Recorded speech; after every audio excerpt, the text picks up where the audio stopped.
extremely pliable. Ah. You get a lot of synchronistic events, and people and things happen just miraculously, you know? Yes. I mean, many people, myself included, have had days, weeks, and months of total synchronicity, and I have come to believe that probably is our natural condition. It is, yeah. Yeah, and that we're so far out of whack or out of balance that we're unable to navigate that high level of awareness or consciousness. Right, yeah. So we can't really, here's the thing, the dark side is working overtime to keep us enslaved, and there seem to be elements of the dark that if they can't control us, if they realize that they can't really win this battle, they seem to be determined to destroy everything. Should we just ignore that as individual sparks and work on keeping our own vibration as high as possible? It actually goes together, you see, because if you keep your own vibration high, you're not agreeing with what they want to do. Mm-hmm. And one of the rules of this existence is that a person cannot do something to somebody else without their agreement. Yeah. They're pretty tricky, though. Oh, yeah, it is. It's very tricky. The agreement can come in all sorts of ways, right? Yes. And I have a little example because, for example, this is something from my own personal life. When somebody's going to leave the body, I see that their energy light, kind of energy color, changes. And normally when I see that, they're gone within a year.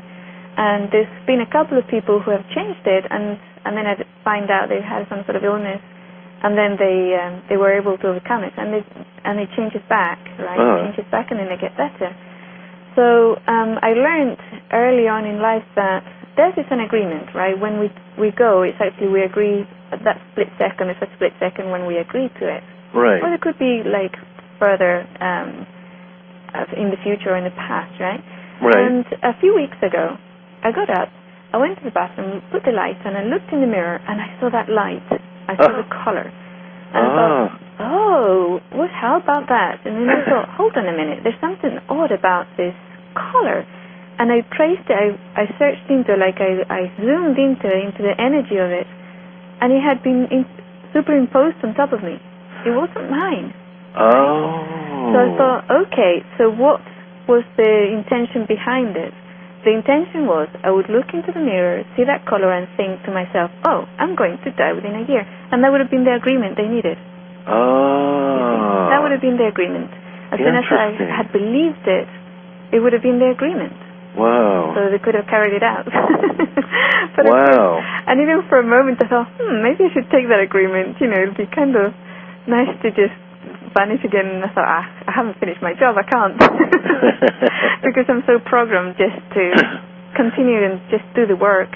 Right. I have actually no interest in myself or as a singularity. I'm completely irrelevant. That's another thing. So, you know, I'll go over and source the size or, you know, it's like when I know I've completed the mission, then I'll go, otherwise forget it. Right. And the color vanished immediately. Well, it seems like that's an important part of the spiritual evolution that we are going through as an awakening species, which is part of everything. As you said, the grass, the rocks, everything is the realization that there is no death and that we're eternal and infinite. Oh, absolutely, yes. So that takes a lot of the sting out of, a lot of the fear out of the fear-based realities which are overlaid on top of the realities which are not fear-based. Right. And often the fear is body-based. Bodies are afraid of dying, of course. Even my body's afraid of dying. Mm-hmm. Yeah. And it's the bodies which need food and shelter, so take away their jobs and the body will become very afraid. Oh, yes. Oh, yeah. Now, I've heard rumors that during the ascension process, or as a result of the ascension process, the lower dimensions of the third and the fourth will be absorbed into fifth and higher. Is that something that you're familiar with, or how do you feel about that? No, I'm not familiar with that at all, actually, because the way that I see all the dimensions really are the layers are artificially placed there by us so we can express in a language, a human conceptual way that we can understand. But when I look at the dimensions, it's all one, really. But right. we experience a little bit at a time, like bite-sized pieces of it, you know. So what happens at the end of this game?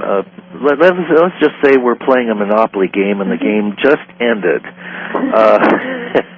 And in terms of our timeline, you're saying that that's somewhere between 2012 and 2017? Well, I'm booked until 2017. I have no idea what's going to happen after that. You're booked, okay. So, in other words,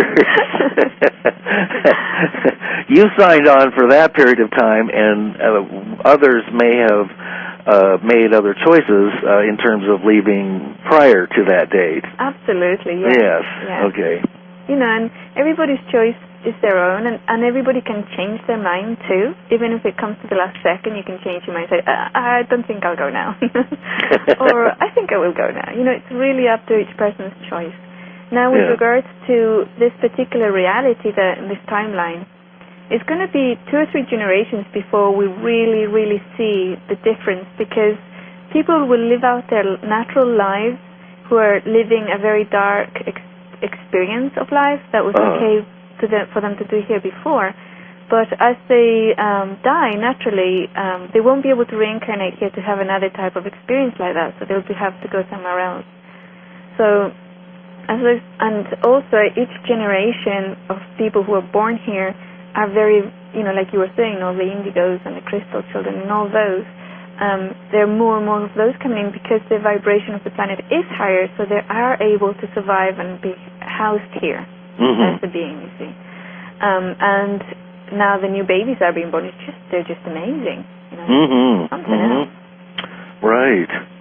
Well, now one thing that I was thinking about was that the true dark feed off of our energy. Yeah. That they don't have a source of power of their own. Right. Because they're not connected to the higher source. Right. Yeah. So, in a sense, they're energy vampires and thieves, and they're very good at imitation and creating things that are like life, but not quite, like plastic, things that are imitation. Do you see a breaking up of that energy in the near future? Yeah, they have choices. They have a choice of clemency, where they just turn into light. They have a choice to leave this reality, as we might say it, and go elsewhere where their energy is more compatible with that area. Or they can go back to source. Which would mean being reabsorbed into the... Absolutely, yeah. Yes, without consciousness of being the gods that they think that they are. Right. And it seems like there's a lot of ego involved with this process. Yes. Possibly psychopathic, egotistical splits in terms of their feeling of superiority over us, having ruled us for so long. Now, one of the things I'm curious about, there seems to be a revival of the Gnostic mythology. Are you familiar with that, where our planet is a goddess named Sophia, and she is about to give birth, meaning she's about to raise her level of vibration, and that we are part of that process. Is that just another way of seeing the same thing that we're talking about? I think so, yes. Okay. I see the planet, when I look at the planet, or when I tap into the planet has already done it, and it's conscious. And it's not chaotic, it's actually conscious awareness, not random. It was asleep for a long time. There was many years that I wasn't able to tap into it, but now I can. I think it was the summer of last year that it suddenly came online. And if you just tap into it, I mean, you can tap into it. One of the ways to communicate directly with any kind of part of Gaia, a tree, an animal, a mountain, whatever, is through the energy of being in awe of that thing. You know, that's so beautiful. You just look at it and think, you're so beautiful, you're so wonderful, look at you. And as you feel that energy towards the plant or tree or animal or rock even, you raise your own vibration, and all of a sudden you're in communication with that being. And the way they communicate is completely different to the way we do. So you become them kind of thing, and it's slower, it's different, it's more about different. I can't even express it in human language because it's completely different, but it's also extremely high vibration. Yes, right? Yes. So, she's done it. And the collective, yes, the collective is part of the human, let me rephrase that. The collective is part of the planet, and the planet is part of the collective. We're very, very linked together. If you have a city, for example, that's very troubled, and you get a group of people who go in there to balance it, they can actually balance it through meditation, through intention, just by being at a higher vibration in that city. And I've heard that Buddhist monks have done this around the United States, and also transcendental meditators have done it, and they've done experiments and documented them, and it works. You know, a place becomes more stable, not only with regards to humans and with less crime and everything, but actually the weather balances out. If it's a place with high seismic activity, that settles down. So it's really fascinating. The earth and humans are really connected, and this is also something I spoke with the Cherokee elder Willie Whitefeather, and he was saying basically the same thing, which is the humans will basically dictate what happens in their environment, you know, on the planet or the location where they're at. I love what you said about connecting with nature, because I do live in the countryside, and I've done that many times where, for instance, I have a hummingbird feeder, and I just go out there and I tell them how beautiful they are, and I just love them, and it seems to change their vibration. Of course, they're vibrating at a pretty high level anyway, you know, but they'll buzz me, and it's a wonderful way to do that. So I do agree with you that by loving, showing your respect and your offer for all of life, that is the connection that we all share. Yeah, absolutely. Now, in terms of ascension, I have also heard that there may be some attempts at false ascension, that there will be attempts by the controllers to lead large numbers into another paradigm. Yeah, I've heard that too. Is that something that we need? How can we know deep within what the right path is? I mean, if a ship came down with beings of light that were radiating love and said, "Come with us," we don't know if those are dark beings or not. You have to ask them. They can't lie. Okay. All right. Yeah, that's one of the things. They're not allowed to lie. I mean, they might try to avoid the question or avoid the answer, but they have to answer. Plus, if they give you an ultimatum, you can pretty sure they're not light beings. The other thing is, once you deal with your own fear, right? Once a person deals with their own fear, they cannot be controlled. They cannot be taken into their whatever, you know, their reality or whatever. It's the fear, but of course they have technology which will activate your fear glands or whatever it is in the physical body.